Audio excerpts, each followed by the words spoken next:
드립니다. 오늘 말씀 사도행전 2장입니다. 신약성경 188쪽 사도행전 2장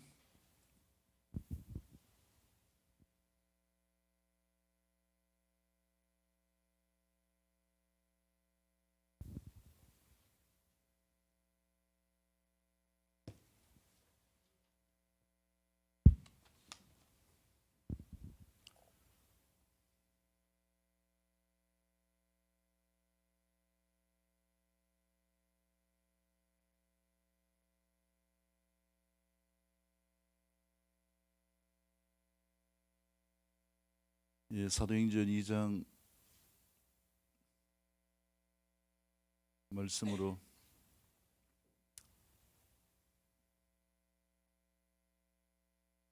오늘 말씀의 제목은 바톤 터치, 예수님의 발음이 나로부터 출발되는 행복을 누리자라는 제목으로 말씀을 드리기를 원합니다. 조금 전에 영상에서 봤지만은 우리가 생각하는 행복이 뭘까? 과연 행복이 나의 노력과 나로부터 시작되어질 수 있을까? 성경은 이 부분에 대해서 또렷하게 이야기합니다. 예수님이 우리에게 생명을 주셨고 더 풍성하게 하시는, 다른 말로 하면은 예수님이 우리를 행복하게 하시는 분이시다. 그래서 지난 시간 말씀드린 것처럼 이 바톤 터치는 중요합니다. 말씀과 생명이 예수 그리스도로부터 성령을 통하여서 우리에게 나타날 수 있기를 축복합니다. 그래서 성경은요, 신약 성경을 보면은 복음서는 생명 되신 예수님에 대해서 말씀하고 있어요. 예수님이 어떻게 사셨는가, 왜 예수님이 메시아이신가 그리스도이신가라는 것을 우리가 볼 수 있는 이 텍스트죠. 그리고 사도행전은 그 삶을 살아간 예수님의 십자가의 죽으심과 부활을 경험한, 부활을 목격하고 주님이 성천하신 것을 보게 되어지는 초기 이 그리스도인들의 행적을 기록하고 있죠. 그래서 예수님을 믿는 믿음을 가진 자들이 어떻게 살아야 될 것인가 라는 것을 말씀하고 있고요. 서신서들은 각 교회마다 또 각 인생마다 필요한 부분들을 정리하여서 보내면서 우리가 어떻게 사는 것이 인생의 바른 삶이라는 것을 가르쳐주는 처세술과 같은 이러한 모습으로 우리에게 적용되어집니다. 그래서 우리가 이 믿음은 내가 만들 수가 없기 때문에 믿음은 물려받는 것입니다. 누구를 통하여서 물려받는가? 예수님을 통하여 물려받는 것이죠. 여러분, 인생 가운데 가장 중요한 것, 옆에 분을 축복합니다. 예수님을 물려받읍시다. 예수님을 통하여 생명이 있고 더 풍성함이 있는 삶이 됩시다. 행복한 삶이 됩시다. 그 주인공이 바로 나입니다. 할렐루야. 이 행복이 있기를 축복합니다. 만약에요, 내가 지금 죽게 되어졌다. 이 순간에 내가 어떤 걸 받기를 원하나요? 어떤 것을 바톤 터치가 되기를 원하는가? 뭐 살아 있을 때는요, 뭐 이것도 자신이 있었고 저것도 자신이 있었고 할 게 많았어요. 근데 이제 죽음이 얼마 남지 않았어요. 그러면 무엇을 내가 물려받기를 원할까요? 죽음 이후에 보장되어진 삶을 원할 거 아니에요.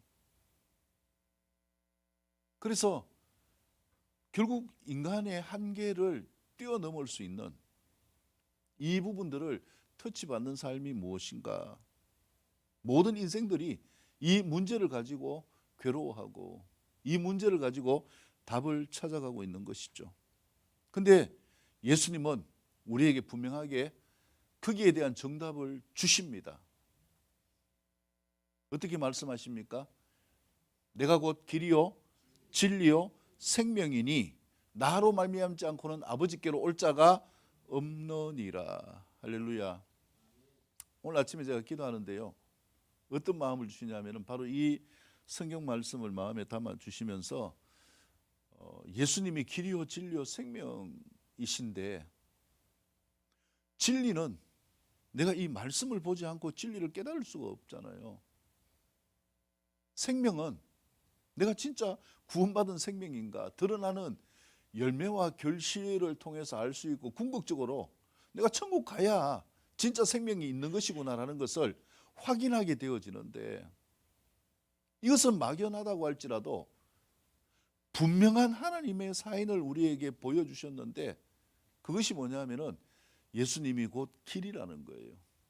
인생에 많은 사람들이 길들을 찾아가고 있는데 거기에 보여지는 또렷한 길이 예수님이라는 것을 믿고 경험하는 자들, 이것이 그리스도인의 삶의 출발인데, 이 부분들이 보이지 않는 이런 안타까움에 대한 마음을 이렇게 갖게 되어졌습니다. 예수님은 우리에게 확실하게 분명히 말씀하셨고 성경을 통하여서 모든 것을 보여주셨잖아요. 그래서 예수님은 사기꾼이 아니라 미치광이도 아니고 4대 성인 중에 한 분이셔요. 만약에 예수님이 그 당시에 십자가 사건과 부활하신 사건이 가짜였다면, 전설이었다면 4대 성인에 들어갈 수가 없겠죠. 이 4대 성인은 어떤 자들입니까? 역사 속에 분명히 살았던 자들이에요. 예수님이 역사 속에 사신 것을 분명히 증거하고 있고요. 그렇기 때문에 우리의 삶 가운데서 이 말씀으로 우리에게 오신 예수님을 우리가 경험하고 나아가는 삶, 예수님이 나의 길이라는 것을 경험하고 나아가는 이 삶이 되어질 수 있기를 축복합니다. 이것이 인생 가운데 가장 중요한 거예요. 길은 무엇입니까? 길은 보여지는 거예요. 길은 막연한 게 아니에요. 길은 보여집니다. 근데 길이 다 보여집니까? 다 보여주는 것은요, 내비게이션이 보여주는 거지 우리가 그 길을 다 알 필요도 없잖아요. 그래서 나에게 보여지는 대로만 뭐 하면 됩니까? 따라 걸어가면 되는 거예요. 그 길을 인도하시는 분이 누구신가요? 바로 성령님이신 거죠. 그래서 우리의 삶 가운데에서 성령님이 함께 하시는 역사는 너무나도 중요한 것이죠. 지난 시간에 말씀드린 것처럼 예수님이 성천하시면서 말씀하신 게 무엇입니까? 너희에게 아버지께서 약속하신 것을 기다리라. 무엇을 약속하셨어요? 성령을 너희에게 주시겠다. 그래서 성령님이 우리에게 임하시는 이 역사는 너무나도 중요한 것이다. 예수님이 함께 하셔서 우리를 구원하시고 성천하시면서 보내어 주신 성령님의 역사. 근데요, 사단은 이것이 별것 아닌 걸로 생각하기도 만들고 그릇된 걸로 생각하기도 만들고, 심지어 오늘날은요, 성령 이야기만 하면은 이단이라고 이렇게 인정하게 만드는 이런 세상이 되었습니다. 성령을 참 부담스러운 존재로 인식하게 만들고요, 소란스럽고 혼란스러운 이단 집단과 같은 것이다, 이렇게 오해하도록 사단은 만들었다라는 거예요. 그래서 우리가 이 성령님이, 하나님이 우리에게 약속하신 우리의 삶을 이끄시는 분이시다라는 것을 성경에서 증거하고 있고, 그 내용이 오늘 2장에서 보는 것처럼 본문을 통하여서 또렷하게 나타나기 때문에 우리가 이 부분을 살펴보기를 원합니다. 그리고 세 가지의 말씀의 교훈을 본장을 통해서 살펴보기를 원하는데요, 그 중에 오늘은 첫 번째 교훈을 같이 살펴보겠습니다. 다 같이 일어나셔서 1절에서 13절까지의 말씀 한 목소리로 같이 읽도록 하겠습니다. 사도행전 2장 1절에서 13절입니다. 시작.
아멘.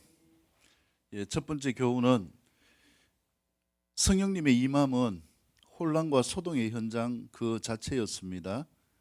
그럼에도 반드시 예수님이 바톤 터치하신 성령으로 충만한 삶으로 신앙해야 되는 것이다. 과연 성령 충만한 삶으로 신앙하고 있는가라는 질문으로 말씀을 살펴보도록 합니다. 그 당시에도 그랬지만은요, 오늘날도 마찬가지입니다. 이 성령의 임재는 참 부담스러운 거예요. 왜냐하면은 1절 말씀에 보면은 그들이 다 같이 뭐 하였다고요? 한 곳에 모였다. 500 몇십 명의 이 예수님의 부활을 목격한 사람들 있죠.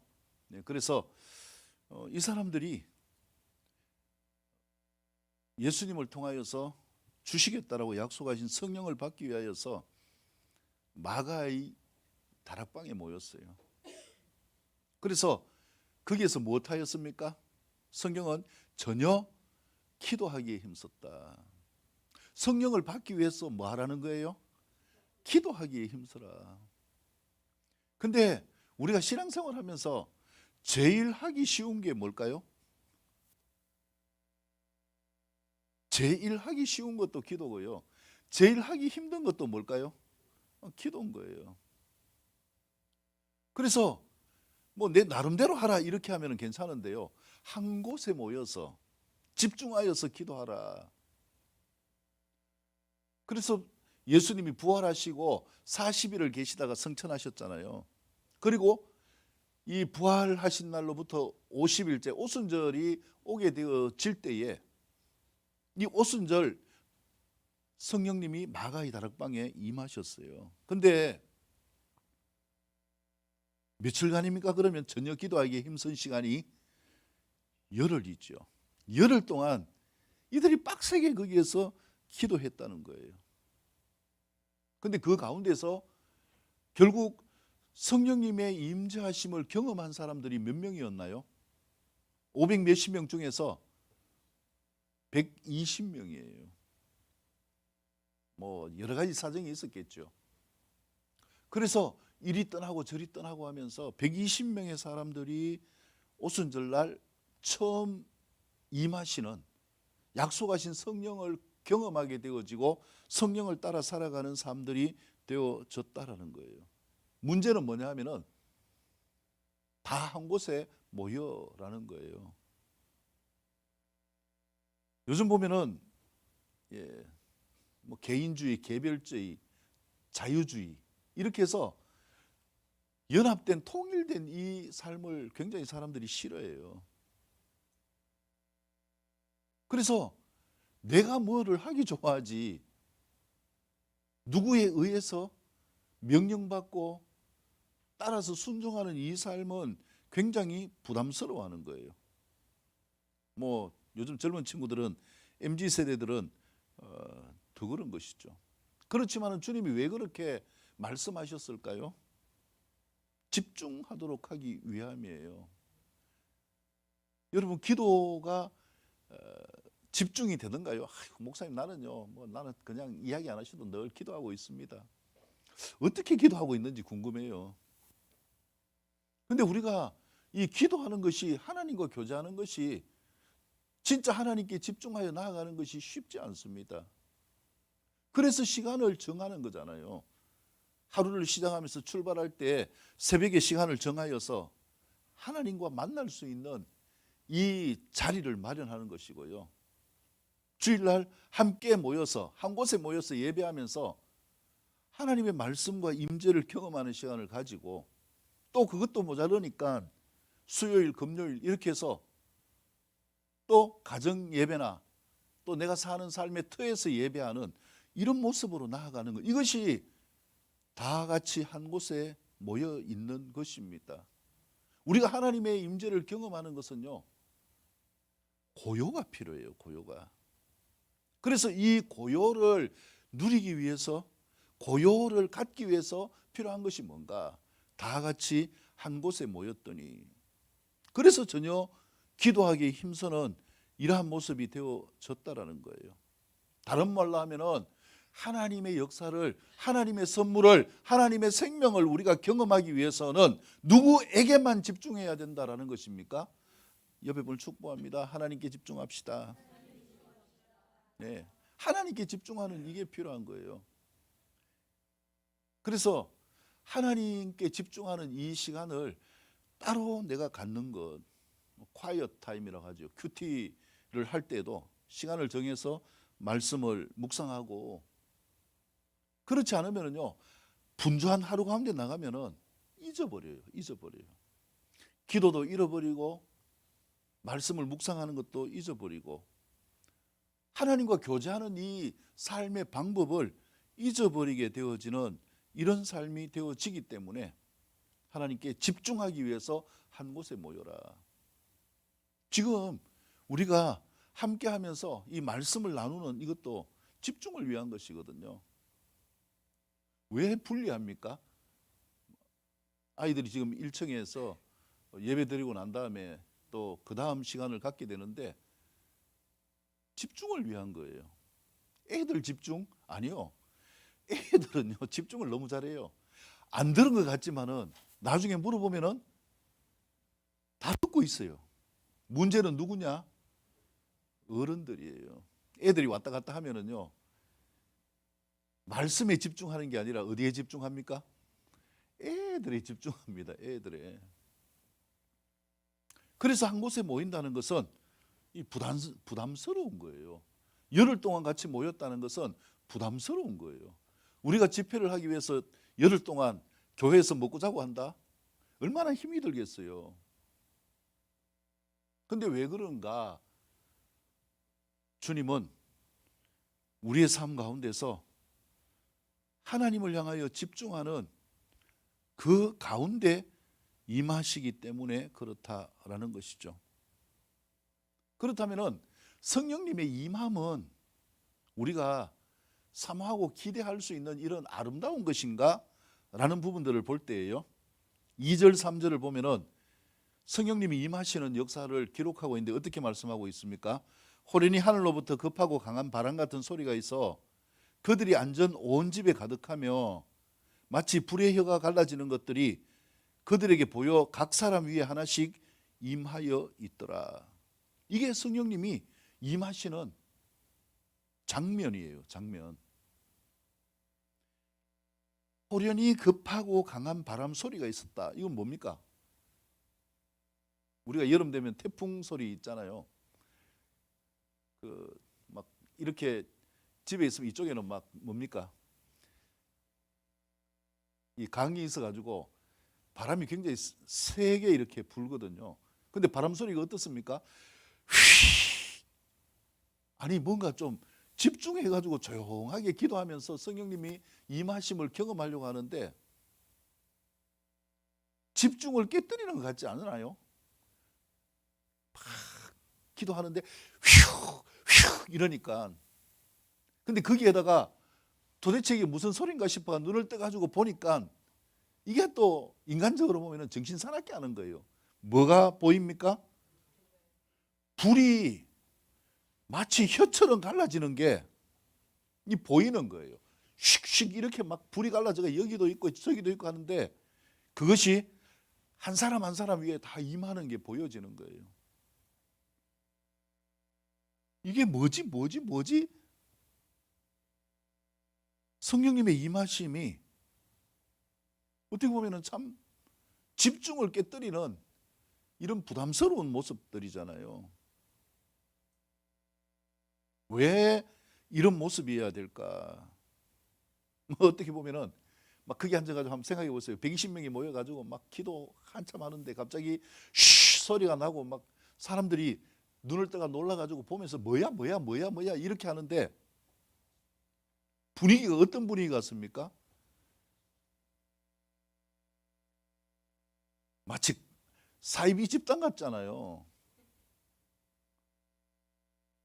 근데 또 요즘 보면은 뭐 PD 수첩이나 추정 60분 같은 데 보면은 희한하게 교회의 잘못을 보여줄 때마다 뭘 보여줍니까? 뭐 그런 모습만 보여줘요. 그러니까 사람들이 더 굳건하게 생각을 하지요. 아, 저것은 어떤 모습이다? 이단적인 모습이다. 사이비의 모습이다. 그래서요, 이 사도행전 2장은 오늘날 교회하고 안 맞아요. 어떻게 기도해야 됩니까? 거룩하게 얌전하게 딱 앉아가 기도해야 되는데 뭐가 갑자기 씩 하고 뭐가 왔다 갔다 하고, 이 소란통에 어떻게 성령님의 임재를 경험할 수 있겠느냐라는 거죠. 근데 이것이 뭐냐 하면은 처음 하나님의 영이 임한, 교회에 임한 역사의 현장이라는 거예요. 근데 영이 임하는 이러한 부분 가운데서 제일 중요한 것은 뭔가? 보여지는 것이 중요한 것이 아니라 어디에 집중해야 됩니까? 마음이 주님께 집중할 수 있기를 축복합니다. 제가 지난주에 서울 올라가지고 어떤 권사님들을 만났는데요. 그분들 하는 이야기가 이런 이야기를 해요. 목사님, 제 영이 답답해서 너무 힘듭니다. 영이 답답하대요. 근데 그 이유가 뭐냐면은 요즘은 다 아파트니까요. 집에서 기도할 때에 속 시원하게 기도할 수가 없잖아요. 뭐 조금만 저거 하면은 뭐 층간 소음 때문에 민감한데, 그래서 집에서 기도할 수가 없어가지고 어디 갔느냐? 기도할 장소가 어디입니까? 그래서 교회를 간 거예요. 교회 가가지고 앉아가지고 막 속에 있는 거 드러내면서 소리치고 기도했는데,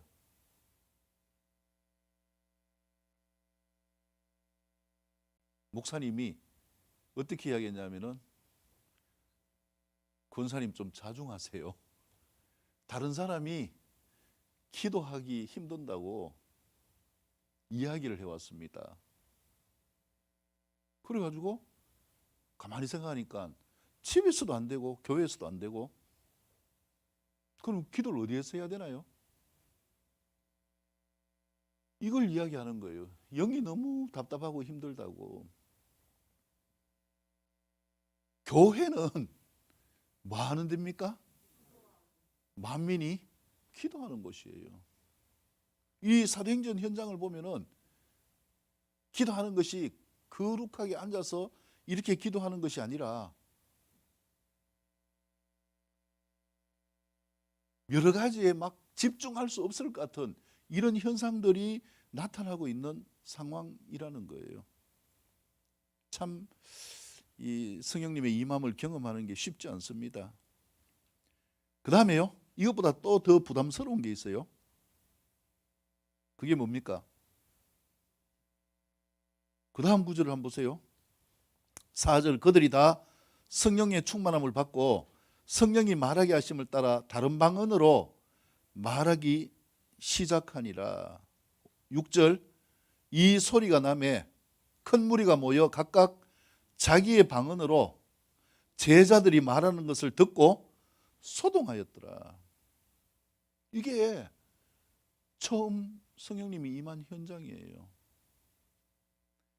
똑같은 말로만 하면 괜찮은데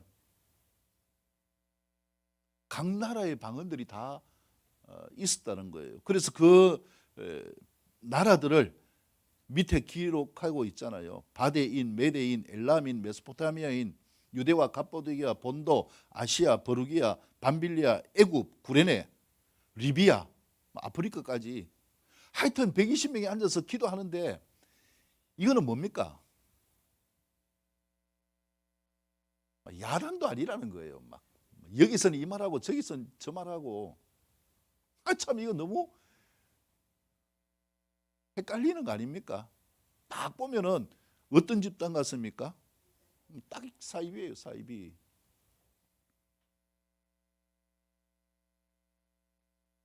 근데 그들이 말하는 것이 무엇인가? 방언이에요. 뭐 좀 알아듣게 이야기하면 그래도 참고 있겠는데, 뭐 말도 안 되는 소리를 가지고 막 따따따따따 하니까 이 분위기를 참기 힘든 이런 부분들이 우리가 뭐 현실 가운데서도 살펴보고 있는 부분이 있잖아요. 근데 왜 그러면 하나님이 방언을 주셨을까? 바울은요, 사도행전 고린도전서 14장에서 모든 사람이 다 방언을 말하기를 원한다라고 이렇게 말씀하고 있어요. 왜냐하면 방언은 자기의 덕을 세우는 통로이기 때문입니다. 하나님과 교통하는 통로이기 때문입니다. 하나님과 내 영이 교통하는 통로이기 때문에 방언이 필요하다라는 것이죠. 근데 고린도 교회도 마찬가지입니다. 막 여기저기 방언을 하니까 도대체 이게 무슨 말인지 처음 오는 사람들은 막 실족하기도 하니까 질서대로 하라고 이렇게 이야기를 하고, 이제 방언하는 사람조차 뭐냐 하면 헷갈리는 거예요. 기도만 하면 입에서 나오는 게 뭡니까? 뭔가 따따따따따 나오는데 계속 해봐도 뭡니까? 이게 무슨 말인지 모르는 거예요. 그래서 바울이 이야기하는 게 뭡니까? 방언하는 자는 무엇을 하기를 힘쓰라? 예언하기를 힘쓰라. 통역하기를 힘쓰라. 그 뜻이 무엇인지를 마음속에 알아져서 마음의 열매가 맺어지는 이 삶이 되어져라라는 거예요. 방언을 하지 말라는 것이 아니라 이 방언은 영의 회복에 중요한 통로입니다. 그래서요, 방언을 할 때 보면은 이 방언을 통하여서 마음이 뚫어지는 경험도 있고 마음의 평안이 임하는 경험도 있고요. 저는 이제 하여튼 제 나름대로 이렇게 고집이 세니까 주님이 저를 탁 꺾으실 때에 어떤 마음을 주시느냐 하면은 방언을 하는데 방언이 우리말로 표현될 때가 있어요. 최근에 그 가운데 하나가 뭐냐 하면은 제가 앉아가지고 이렇게 기도하는데 갑자기 저도 막 들을 때 이게 좀 이 요상한 소리처럼 푸카 이러는 거예요. 이게 무슨 말일까 하는데 계속 집중해서 하는데 어떤 마음을 주시느냐, 북한이라는 마음을 계속 주시는, 북한. 그래서 북한에 대해서 기도하고 지금 뭔가 연초에도 그런 뭐 마음이 이렇게 온 게 있는데요. 뭔가 상반기 한 6월이나 이때 되면 북한이 뭔가 가만히 있지 않을 것 같은 이런 감동이 마음에 쏙 올라오는 거예요. 우리가 하나님의 것들이 세상 속에 펼쳐지기 위하여서 하나님께서 주시는 통로를 통하여 말합니다. 우리가 성령을 받은 우리가 통로가 되어지지만은 이 방언은 하늘의 언어로서 우리에게 하나님의 것들을 전달해 주는 통로로 사용되어지기 때문에 방언을 하는 것이고요. 본문에서도 그것을 또렷하게 말씀하고 있습니다. 11절 보세요. 이 여러 군데서 온 나라 사람들이요, 후반절에 보면은 어떻게 이야기합니까? 우리가 다 우리의 언어로 하나님의 큰 일을 말함을 듣는도다. 이게 방언이에요. 그래서 방언은 알아들어야 된다라는 거예요. 그래서 방언을 하다 보면은 하나님이 마음에 그 뜻을 담아 주시기도 하고, 그 다음에 또 필요한 대로 말씀이 깨달아지기도 하고 성경 구절이 떠오르기도 하고, 이렇게 해서 하나님의 뜻을 우리에게 전달하는 통로가 되어진다. 하나님의 큰 일을 말하는 통로가 되어진다라는 것이죠. 아무튼 이 초대 예루살렘 교회에 하나님의 영이 임하는 현장은 하여튼 조용하고 거룩하지 않았다. 뭔가 정상적으로 생각할 수 있는 이런 부분이 아니었다라는 것이 분명하게 드러나고 있는 것이죠. 자, 근데 그 다음에도 보세요. 더 당황하게 되어지는 것이 뭡니까? 12절 13절에 보면은요, 다 놀라며 뭐 했다고요? 당황해가지고 말합니다. 어떻게 해요? 이 어찌된 일이냐, 도대체 이게 어떤 일이냐 이거예요. 왜요?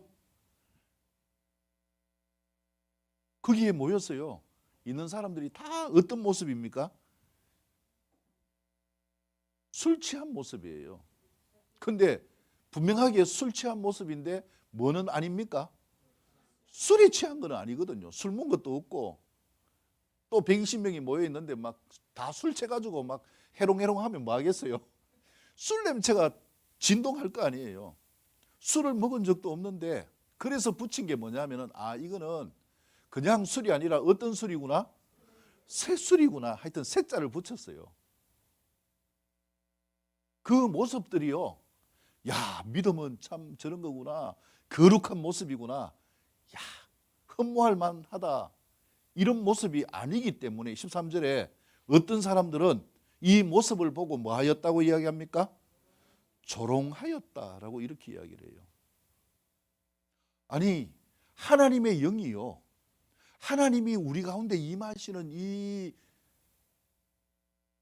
최초의 사건이 사람들에게 조롱받는 이런 모습으로 보여졌다. 여러분 어떻게 생각하세요? 그래서 사람들이 이런 현장을 싫어하는 거예요. 그래서 예수 믿으면 곱게 믿지 미친 듯이 그게 뭐냐. 뭐 여기 보면은 새술에 취하였다. 술 취해가지고 삐뚤삐뚤하는 모습이 뭡니까? 뭐 흡사 미친 모습 아니에요?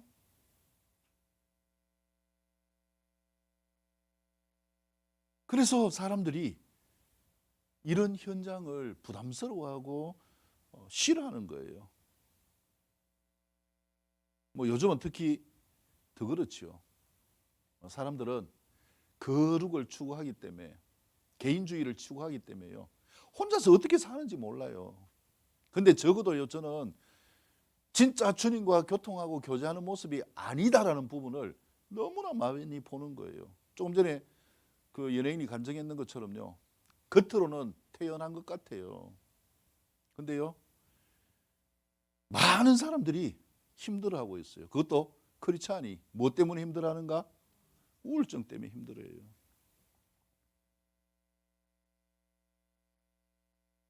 그러니까 더 뭐하게 보이는가? 더 거룩한 모습으로 포장하고 자신을 주님 앞에 드러내는 거예요. 이 페르소나, 이 가면을 벗겨내야 되는 거예요.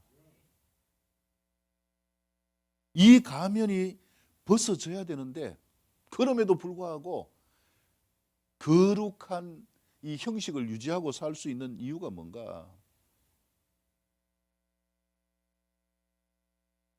편안하기 때문에 그래요. 뭐 여유가 있고 살만하고 배부르기 때문에 그런 거죠. 그리고 버틸 수 있기 때문에 그렇거든요. 근데 못 버티는 사람들은 어떻습니까? 이제 내 속에요, 다른 영이 들어와서 교제를 신청하고 그 영과 친숙해지고 빠져들면은 그 가운데서 헤어나올 수 없거든요. 마지막이 되면은 강력하게 공격을 합니다. 갑자기 뭐 아파트에서 뛰내리고 싶은 충동을 준다든지, 자꾸 어디로 몰아가는가? 죄와 사망과 저주로 몰아가는 거예요. 차라리 뭘 해야 되는가? 소리라도 쳐야 되지 않습니까? 살고 싶다고 소리쳐야 되는 거 아니에요? 하나님 나를 도와주세요. 소리쳐야 되는 거 아니에요? 근데요, 이 상태가 되면 뭐도 못하는가? 소리도 못 치는 거예요. 지금 이 오순절 마가의 다락방에 기도하는 사람들을 한번 보세요. 그들이 확신을 갖고 모여서 기도하는 힘이 뭔가? 뭘 받기 때문입니까? 부활하신 예수님을 보았기 때문이에요. 성천하신 예수님을 보았기 때문이에요. 그나마 그렇기 때문에 모여가지고 기도하는데 그들의 마음속에 뭐가 있는가? 불안이 있는 거예요. 우리가 이렇게 있는데 또 누가 와서, 로마 군인들이 와서 우리를 죽이지는 않을까? 거기에 앉아가지고 기도하기에 집중할 수 없으니까 주님이 약속하신 것을 기다리기 위해서 전혀 기도하기에 힘쓰라고 말씀한 거고, 그래서 모여가지고 기도하려고 애쓰고 노력한 거예요. 쉽지 않다라는 거예요. 근데 우리가요, 제가 이 말씀을 준비하면서 보면 참 아이러니한 게 뭐냐면은, 그러면은 이 사도행전 2장에 나오는 현장처럼 우리가 진짜 힘들고요 살고 싶을 때 이 미친 것 같은 이런 모습을 안 보이는가? 여러분 어떻게 생각하십니까?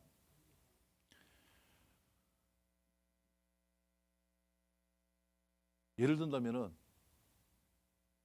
사고로 사랑하는 가족이 죽었다. 그 마음이 어떻겠어요? 미친 듯 울부짖잖아요. 뭐 어쨌든 하나님 찾잖아요. 뭐라고 찾습니까? 하나님 왜 이런 일을 나에게 주시나요?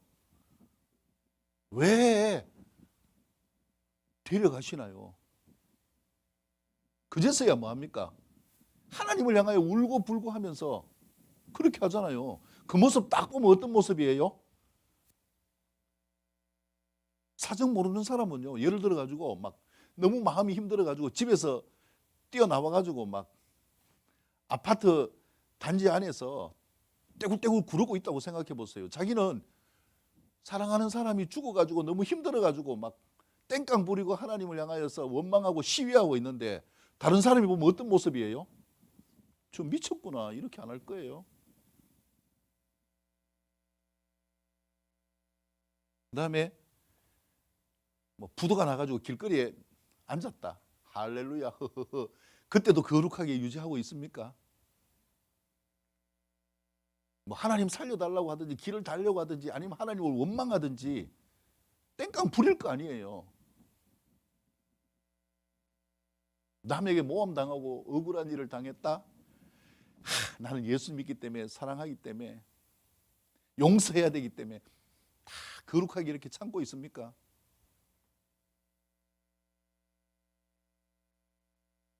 우리가 보면은요, 이러한 부분들을 우리의 삶 가운데 수도 없이 행하고 있어요. 언제 행하는가? 이게 안타까운 거예요. 그런 땡깡 부리고 악을 쓴다고 했어요. 문제가 달라질 수 없는 거예요. 그러니까 뭐에 취합니까? 견딜 수 없으니까, 맨정신으로 견딜 수 없으니까 뭐에 취해요? 술에 취하는 거예요. 왜? 뭐 하기 위해서? 잊어야 되잖아요. 괴로운 이 현실을 잊어야 되니까 술 취해가지고 어떻게 다닙니까? 비틀비틀 다니네요.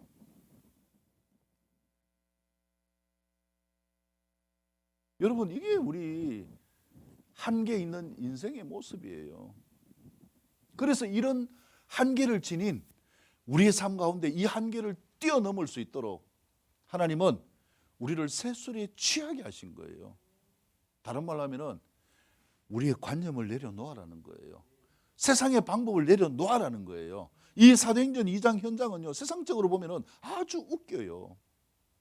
우리가 엔카운터 수련을 하지만은요, 그 가운데서 회복되어져 가는 이런 과정, 말씀을 담는 과정, 어떻게 보면 참 웃기는 거예요. 뭐 무슨 이런 현장이 있나. 부담스러워하기도 하고요. 이 성령님이 임하시는 이 현장으로 초청하면은요, 거부하는 사람들이 태반이에요. 뭐 그거는 목사님 긍정적인 방법이 아닌 것 같습니다. 뭐 신사도주의고 이단들이 그렇게 하지요. 천만에요. 성경을 보세요. 우리가 하나님 안에서 우리의 영이 살기 위해서 필요한 것이 무엇인가? 이 말씀은, 사도행전은, 그래서 분류를 할 때에 예수님의 행적을 기록한 책들은 복음서예요. 예수님의 복음을 담고 있기 때문에 복음서. 사도행전은 무슨 책입니까? 사도행전은요, 역사서예요. 역사서. 역사라는 게 뭡니까? 있었던 일을 그대로 기록한 거예요. 그 다음에 뒤에 나오는 로마서부터 시작되는 책은 무엇입니까? 교회의 필요에 따라서 전한 편지들이기 때문에 서신서라고 이야기합니다. 그리고 맨 마지막에 요한계시록은 뭐라고 이야기합니까? 마지막 때까지 있게 되어질 일들을 기록하였기 때문에 계시록이라고 이렇게 이야기하는 거예요. 우리가 사도행전을 보면서 이 부분들이 우리의 삶 가운데서요, 부대끼거나 이 부분들이 외면되어진다면 다시 주님과 만나는 현장으로 돌아갈 수 있기를 축복합니다. 진짜 성령님을 만난 사람들은요, 항상 그 본질을 알고 거기에서 출발하기 때문에 그렇습니다. 그래서 우리의 삶이 이 성령의 현장은요, 완성이 아니에요. 출발이라고 제가 말씀드렸잖아요. 출발이에요. 믿음의 출발. 그렇기 때문에 처음 출발은 이렇게 되어지지만 그 다음에는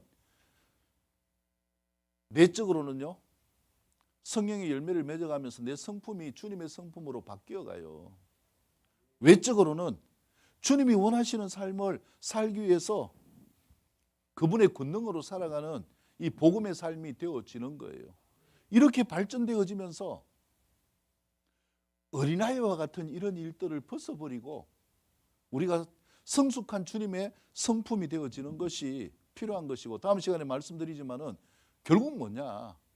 내 삶을 통하여 하나님의 영광을 위해서 하나님을 칭송하고 하나님을 경배하며 하나님이 원하시는 삶을 이 땅 가운데 나에게 맡겨주신 일들을 통하여서 이루어가는 삶, 이게 그리스도인의 삶이에요. 그러려면 무엇부터 회복해야 되는가? 우리의 영이 회복되어져야 될 거 아니에요.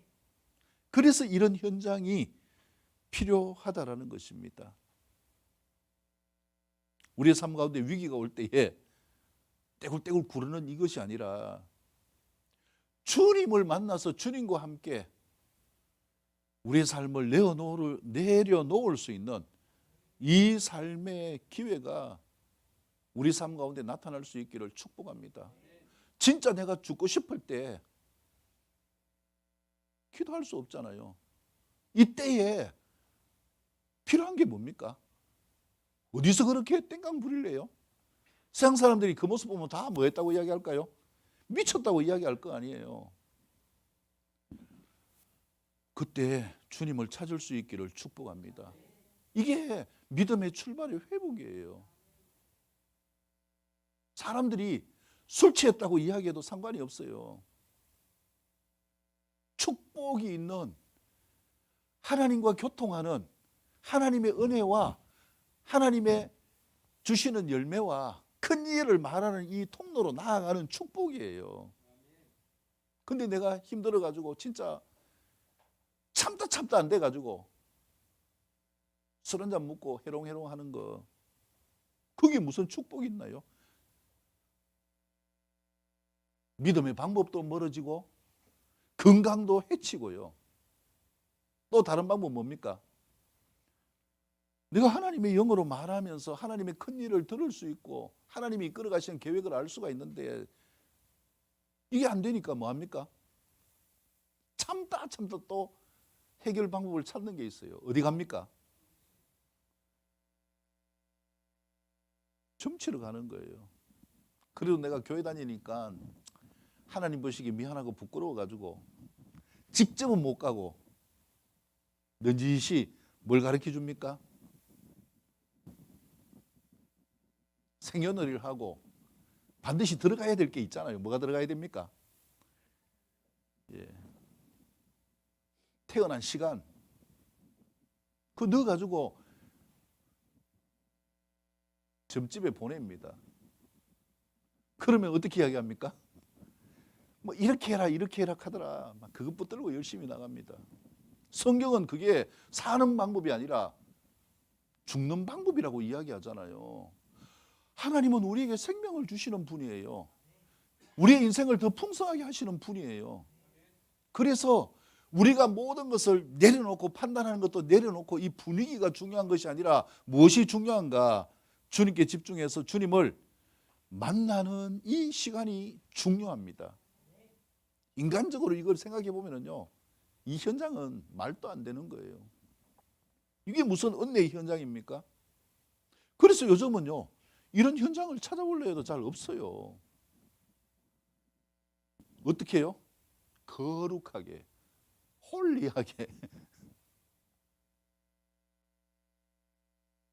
우리 마음속에는요, 요동하는 게 넘치는데 막 자꾸 내 마음 안에서 막 자살 충동이 일어나는데 어떻게 해야 됩니까?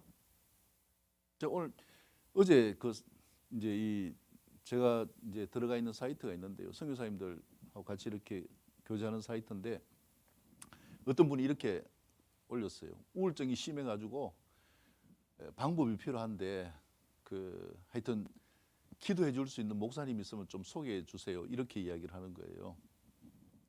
그러니까 한 분이 댓글을 달았어요. 목사님을 찾아가지 마시고 말씀을 붙들고 기도하고 승리하세요. 정답 아니에요? 말씀 붙들고 승리하시면 됩니다. 굳이 교회를 찾을 필요가 뭐 있습니까? 참 안타까운 거예요. 제가 볼 때 그분은요, 뭘 모르는가? 이 영의 세계를 모르는 사람이에요. 자기 부인이 그렇게 우울증 걸렸다면 태연하게 그렇게 이야기할 수 있을까요? 우울증이 어떤 병인지 알면은 그 사람이 그렇게 이야기할 수가 없어요. 세바 씨인가요? CBS 하는 프로그램에 책을 쓴 한 사람이 강연을 했어요. 그 책이 뭐냐 하면은 부인이 우울증 걸려가지고 옆에서 치료해 주면서 이렇게 하면 우울증이 나을 수 있구나라는 걸 이제 책으로 쓴 거예요. 경험을. 근데 그분이 나와서 이야기하는 초도부터 하는 게 뭐냐 하면은 눈물을 흘려요. 너무너무 힘든 병이라고. 이론 가지고요, 지식 가지고 세상도 이길 수가 없고 악한 사단의 영향력도 이길 수 없어요. 그러니까 어떻게 삽니까? 체념하고 사는 거예요. 그게 무슨 신앙이에요? 그게 무슨 거룩함이에요? 우리가 죄인이기 때문에 예수님이 필요한 거예요. 어떻게 말씀하셨나요? 내가 온 것은 의인을 부르러 온 것이 아니라 어떤 사람을? 죄인을 불러 회개시키러 왔노라. 주님은 죄인을 부르러 오신 거예요. 그러니까 내 모든 걸 누구에게 내놓고 털어놓아야 됩니까? 주님께 털어놓는 이게 정답인데 말씀 붙들고 기도하면 해결됩니다. 그분이 크리스찬인데 그렇게 안 해가지고 그렇게 찾겠습니까? 해도 안 되니까요. 방법을 모르니까요. 그래서 도움을 요청하는데 객관적으로 그렇게 댓글 다는 걸 보고 제가 참 마음이 아팠어요. 우리의 믿음은 하나님의 영이 나와 함께 하시는 이 삶이 되어지는데, 다음 시간도 말씀드리겠지만은요, 이 삶의 특징을 경험하는 이 자리는 요란하다. 여러분, 원영 의사 선생님의 이 프로그램 있잖아요. 거기 한번 보세요. 점잖하던가요?